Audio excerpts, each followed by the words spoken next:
Ok. Ça marche? Ok, d'abord, je voulais vous remercier de nous recevoir dans ce joli ville. Nous qui venons des États-Unis sommes bien contents de vous visiter ici, d'avoir la bonne nourriture et tout. I'm Charles Fry. I work at Google on the Guava project, which Kevin and Kurt just presented. My focus on the team has been on caching, and I actually gave a presentation on the inner workings of our caching libraries at Strange Loop. It was an hour talk, and it lasted for 30 minutes. So if I get through everything in 30 minutes, I'll just give that talk next. Guava, if you didn't catch the earlier explanation, is Google's very low-level core Java libraries, the kind of stuff you would almost expect in the JDK, but it's not there. We're just one very low level above that. We have the com.google.common.cache package. It is simple in-memory caching, so if you're looking for any advanced distributed caching, that's not what we're going to talk about here. This is just one level above concurrent hash map. Our implementation is thread safe, however, despite the lack of support for distributed caching. All right, there's two types of caches that we provide, loading cache and then cache, which is a non-loading cache. The idea behind loading cache is that we can automatically load entries into the cache. So rather than saying, is this entry in the cache? No, okay, here's how to add it. When you create the cache, you specify, here's the logic that tells the cache itself how to load values.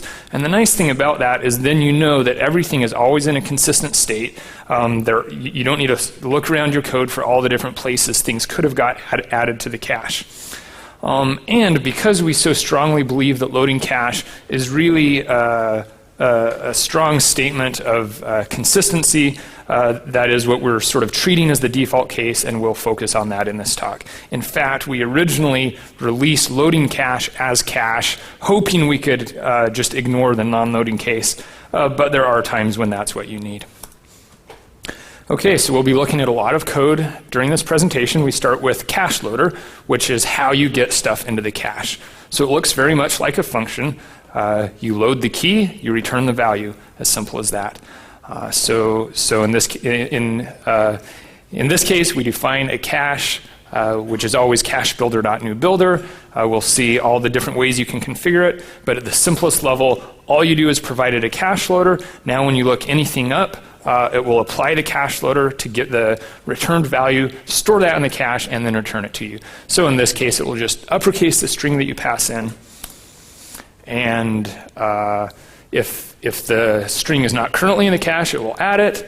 If it's already in the cache, then you'll have the obvious cache hit. All right, we'll talk a little about concurrency. I hinted at this at the beginning. Cache instances are internally implemented in a manner very similar to concurrent hash map. In fact, the code was very literally branched from an older version of concurrent hash map. So it is thread safe. And we take special consideration for the case where multiple threads access the same absent key. So if you have multiple people that are looking for something that is not in the cache, rather than going and computing it for each one of those threads, we'll block all of them, have the first thread who made the request do the computation, do the cache loading, and then return the result to all of the blocked threads. And the result will be stored using the equivalent of put if absent. So in the unusual case where someone has come along and manually added something to the cache, in the meantime, this loaded value won't stomp on that. All right, now what if loading values into the cache could raise a checked exception? Well, our cache loader does allow you to throw exceptions from the load method. So maybe you have I/O errors you need to account for, or some other type of checked exception. And rather than just swallowing those or wrapping them in an unchecked exception, you can declare that checked exception. And then when you look up, rather than the previous call to get unchecked, you call cache.get, which you could think of as cache.getChecked. However, we wanted that sort of to be the default case that came to mind when you looked through the API. And now you'll have to catch execution exception. So you might ask, well, why are we catching execution exception instead of the exception that was thrown? And the reason is, as I explained, you might have many threads who are requesting a single computation or a single cache loading. So when that exception gets thrown, you want the stack trace for each thread to be from that thread instead of from some remote thread, which might be misleading. That's why here, if you do want to rethrow the initial exception, you actually want to rewrap it to make sure your stack case is coming from this thread. And I'll point out here, this is very much a nuance, but if you throw an unchecked exception, then we've defined an unchecked execution exception as the wrapper for that. That's not something you should explicitly be catching, but it is good to be aware of. All right, now I'll talk about weak keys. Sometimes you'll have a cache where the object that you're keying off of is a transient object. Maybe it's a request, and once the request is out of use everywhere except for the cache, there's no reason for it to linger in the cache. Now the JVM has this idea of weak references that allow you to do exactly that. It allows you to have a reference to an object that does not prevent that object from being garbage collected. So we allow you to apply that to our keys with the weak keys method on the builder, and that says whenever you add something into the cache, only hold a weak reference to the key, and when that when the object behind that reference is garbage collected, automatically remove the entry from the map. Now I will point out that when that entry is collected, the JVM just enqueues a reference, and so we need to later pull in order to remove that. And as such, it'll be delayed until the next cache operation. But in the long term, you'll see things disappear fairly soon after they're garbage collected. One other nuance here is key equality is now determined using double equals instead of dot equals, which when you think about it makes a lot of sense. If you're putting something in the cache and it is clearly distinguishable from other equal instances in the sense that if this exact instance gets garbage collected, I want to remove the entire entry, well, obviously you're implying you want double equals comparison for key comparisons. The cost in adding this is 3 new references. That's including the references held by the JVM in the weak reference implementation, and this adds 16 bytes per entry. And as we'll go through all these different features that the cache package provides, and Cache Builder specifically, we'll see they all add some measurable overhead. So they want to be, or they need to be used strategically and not arbitrarily. All right, we'll talk more about eviction now. We've looked at caches that by and large grow in an unbounded fashion, but what you generally want to cache for is to put some type of bound on the resources to avoid indeterminate growth. And so we'll look through some of the ways that we support that. The first one is maximum size. So you can specify in your builder maximum size, in this case of 200, and the promise we make is we'll evict elements in approximate hand-wavy LRU order.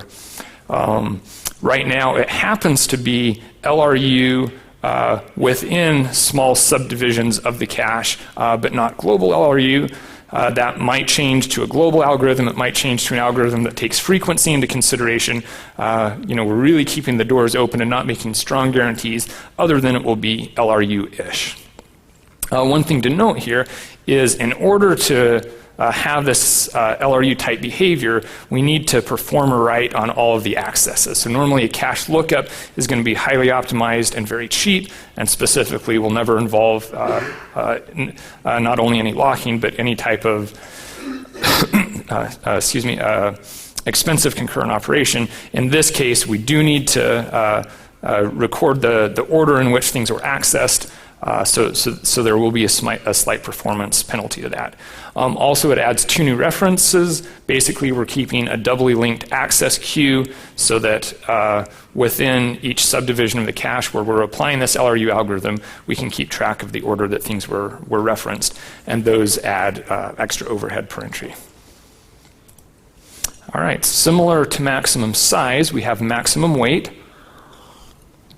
And the idea here is that rather than wanting your elements to be treated indiscriminately, you might have some that are heavier entries or consume more resources, possibly more memory, and you want a knob to be able to take that into account when you're evicting elements. So first of all, you specify a where. It knows how to weigh given a key and a value to return an int representing the weight. In this example, we just take the length of a string.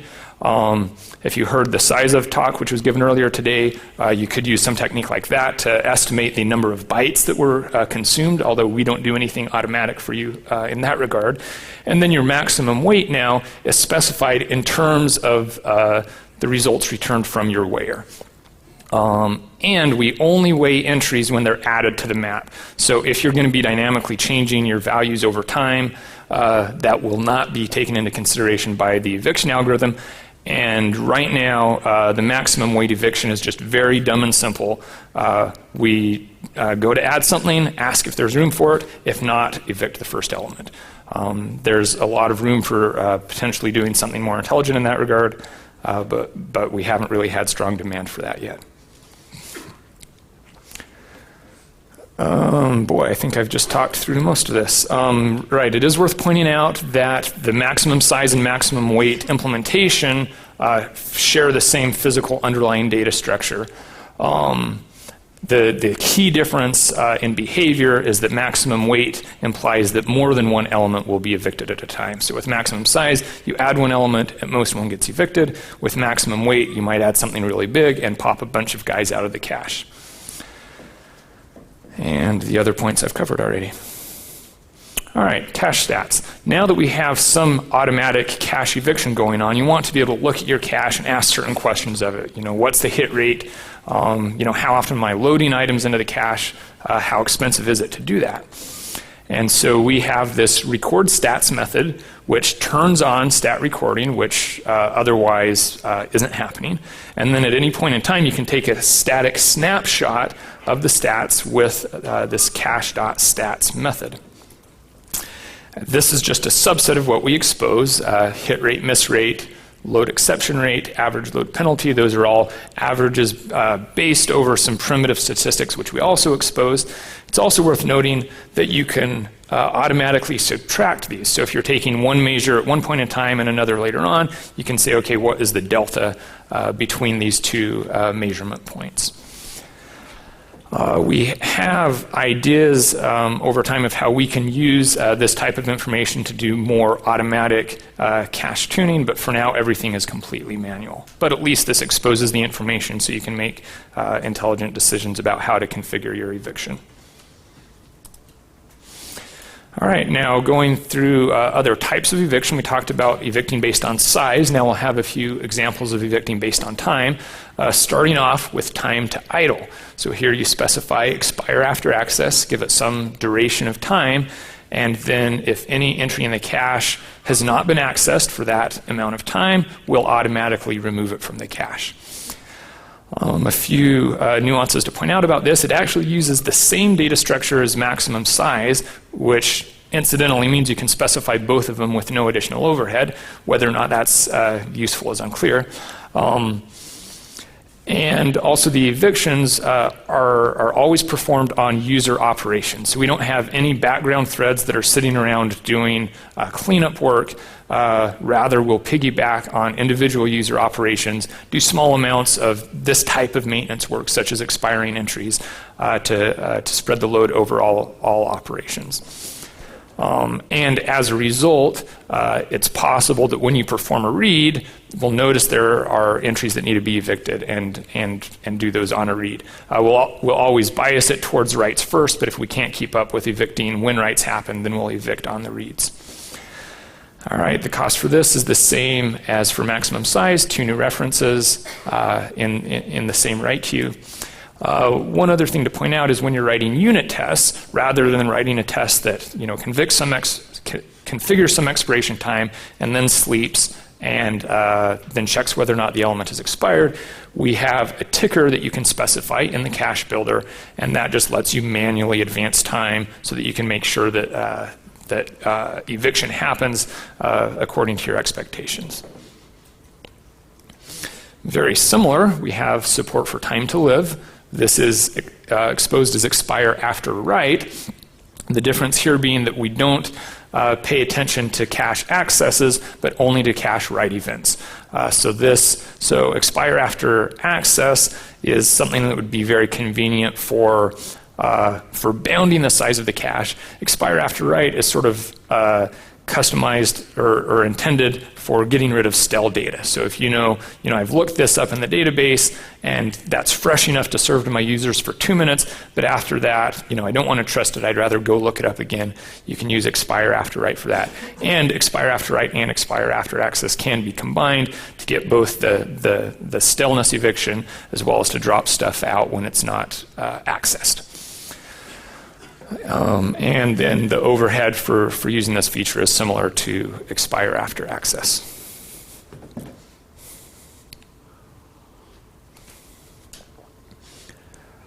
Okay, now we'll talk about soft values. We talked before about weak keys, which are a special use case that you have when based on the type of data you're using in your keys. Soft values gives you the ability to delegate to the JVM and specifically their soft references implementation the decision of when to evict something from memory.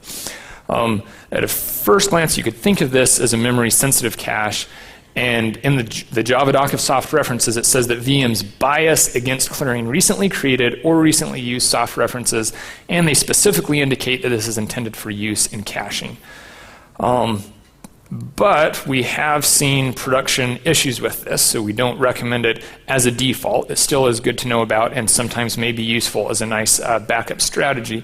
One of the problems which occurs is that soft references in practice are kept for at least one garbage collection after their last access. So the JVM tracks soft references by garbage collection cycles as opposed to something more fine-grained that would allow something to very quickly be removed when it went unused. And in fact, within Google, because of the performance problems we've seen with these, we actually strongly discourage them, but we do still provide them in this interface in the case that they are useful.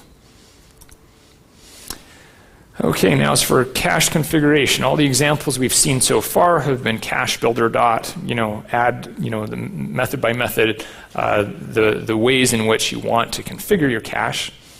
You can also specify that on the command line with a flag or a config file, something like that.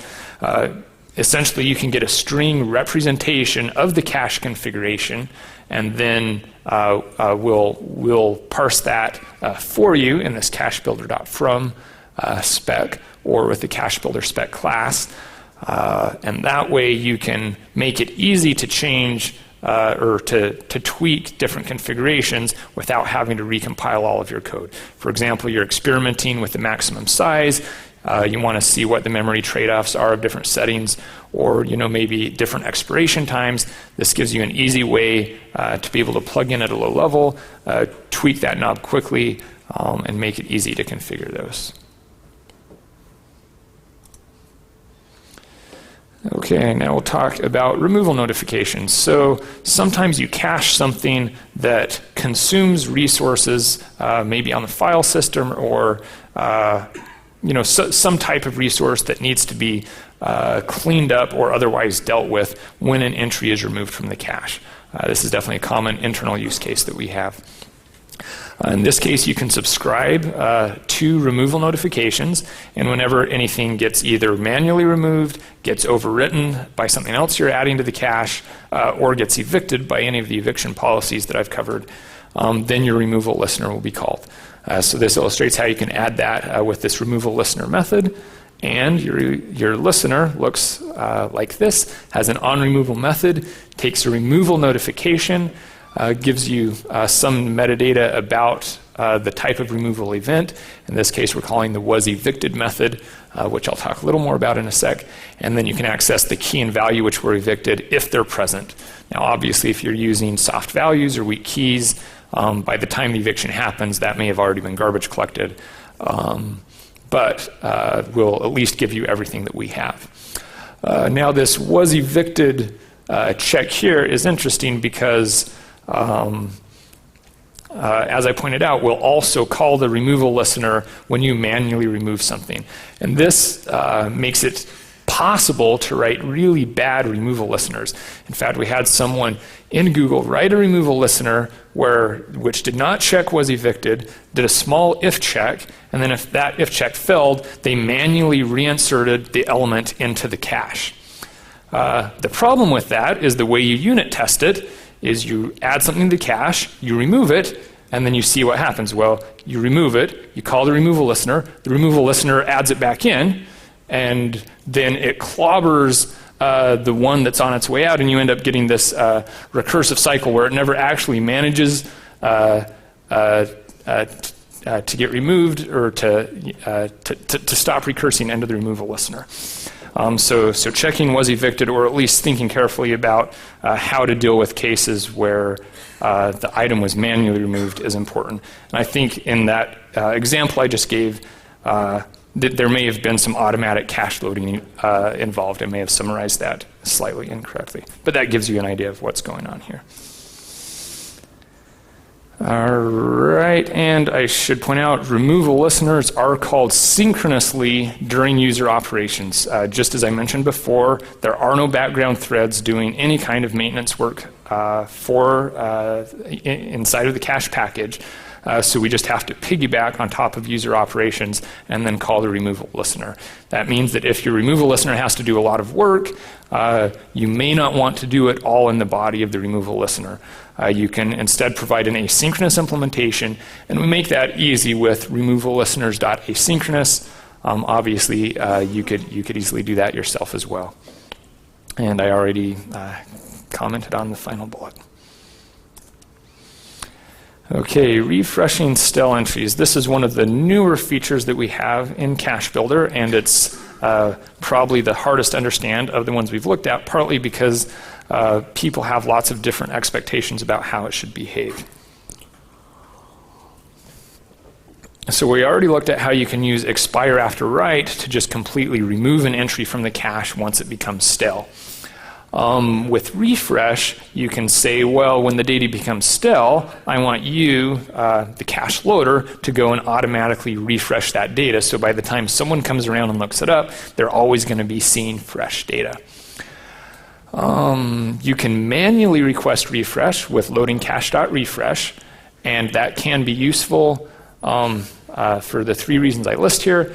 First of all, the implementation can be asynchronous. So cache loader is actually an abstract class and not an interface, which means that normally you only need to override the load method, but we also expose cache loader.reload with a simple default implementation calling load, and then you could override that in an asynchronous manner.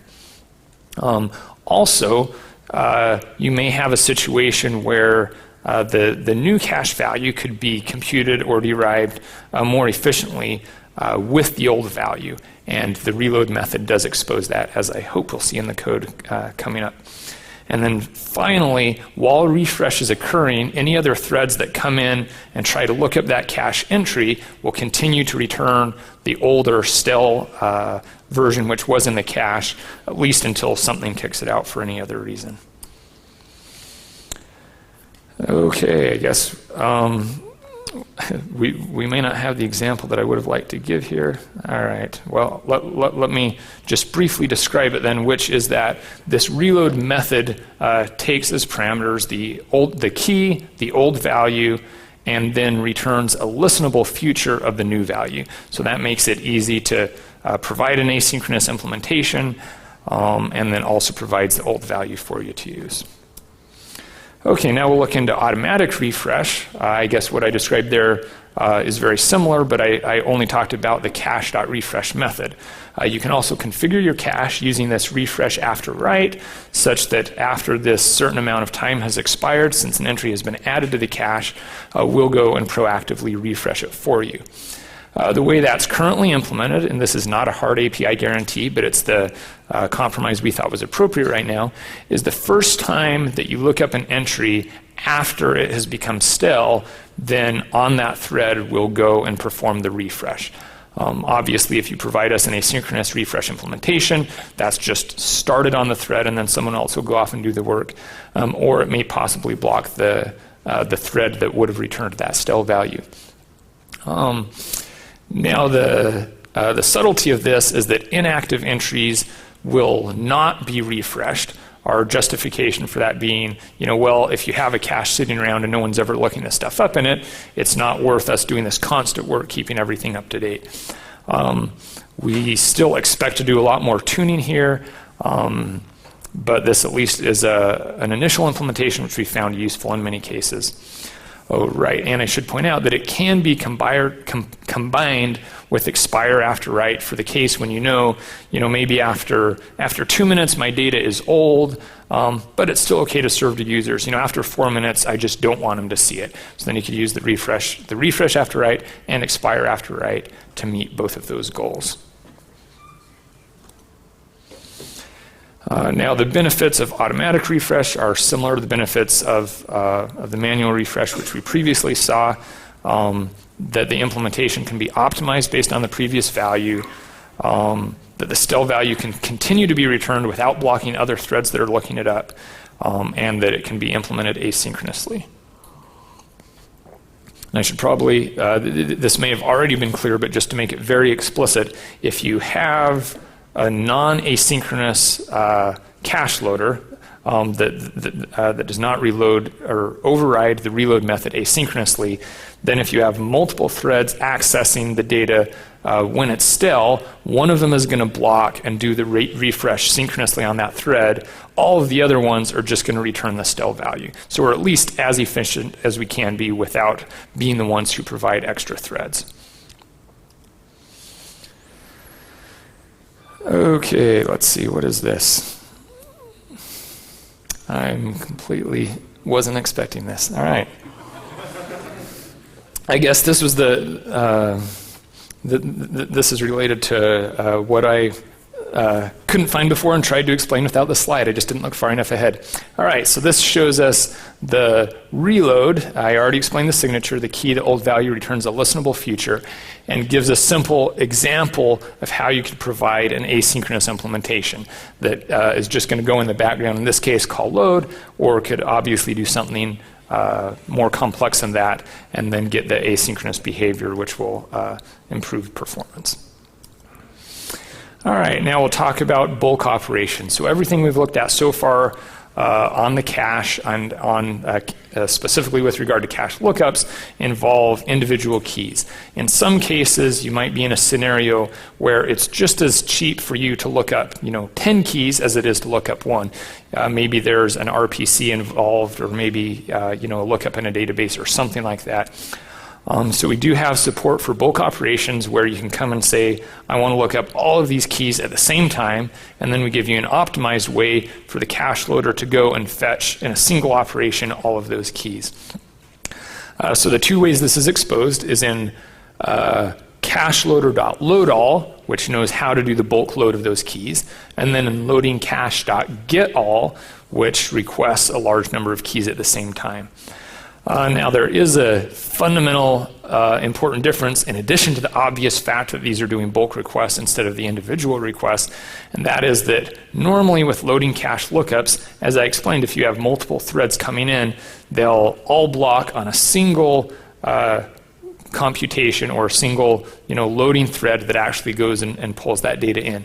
In this case, we may be looking up hundreds or thousands of entries, so we don't really want to have this bulk lookup block on other lookups which may potentially fail because we're already expecting to have to do this potentially expensive RPC or whatever type of lookup it is. So the loading cache, the loading cache.getAll is implemented by first sucking out of the cache everything that's already there, and then for whatever delta there is between what you requested and what is already present, it'll go and do a single load all to bring the rest of the items into the cache and then to return them. Let's see. Yep, so I've covered that. All right, manual cache writes. Everything that we've looked at so far has really focused on this loading cache case where everything is automatically brought into the cache. And I've mentioned how that has some big consistency advantages because it makes it really easy to think about your cache and to say, yes, I've got these 3 lines of code here that define my cache. I know this is how all the elements are getting into my cache. I don't need to reason about anything else. Nonetheless, still there are times when you want to perform non-loading interactions with the cache or more manually write to it. So we'll walk through some of the operations we provide to support that. So first of all, we have this get if present method. So unlike loading cache.get, cache.get if present may return null if the element isn't there. So this is sort of your default map.get. Similarly, we have cache.put key value, so you can manually add stuff to the cache if you find that to be preferable over using the cache loader, or maybe have some exceptional case. And here, obviously, once it's been added to the cache, then the get if present will return it. We also have something which is very similar in nature to the loading cache, but can be performed without a cache loader. And that's this callable API where you have cache.get and you provide a key and a callable, and the callable knows how to go and fetch the value for the key that was requested. So you can use this for exactly or as a replacement for logic which says, look up the key. If it's not present, go fetch it using this logic and then insert it. Instead, you achieve the same behavior, but defining it with this callable. And then behind the scenes, we'll do the same magic which we do for loading cache. So if there's multiple threads that are requesting the same key, we'll only invoke the callable once, everyone else will wait for them, and then once the answer comes, it will be returned to everyone. So this does give you a lot of the benefits of loading cache in terms of making it easier to think about interactions with the cache as being lookups that always return a value whether or not it has to be loaded. Just provides a different way for you to load it. All right, and now this brings us to non-loading caches. I hinted to these at the beginning. I pointed out we have the loading cache interface and then the cache interface. We've been over this a few times, but cache loader is very useful for consistency. But sometimes there's some reason where maybe the logic might need to be separated between where the cache is defined and where how to populate the cache, or there may be other reasons not to want to use the cache loader. In this case, you have cachebuilder.build. Remember before it was cacheloader.build cache loader. And this will return cache as opposed to loading cache. And this interface basically has all of the automatic loading methods removed. And these methods which we just looked at, the put, the get if present, or the get k callable, they are still there. But none of the methods which would have otherwise invoked the cache loader. And we've created it such that loading cache extends cache, which ended up being an interesting compromise where you have sort of all these manual APIs that will never perform loading. And those are present in both cases because they're on the cache interface. And then the loading cache API augments those with the methods that do perform automatic cache loading.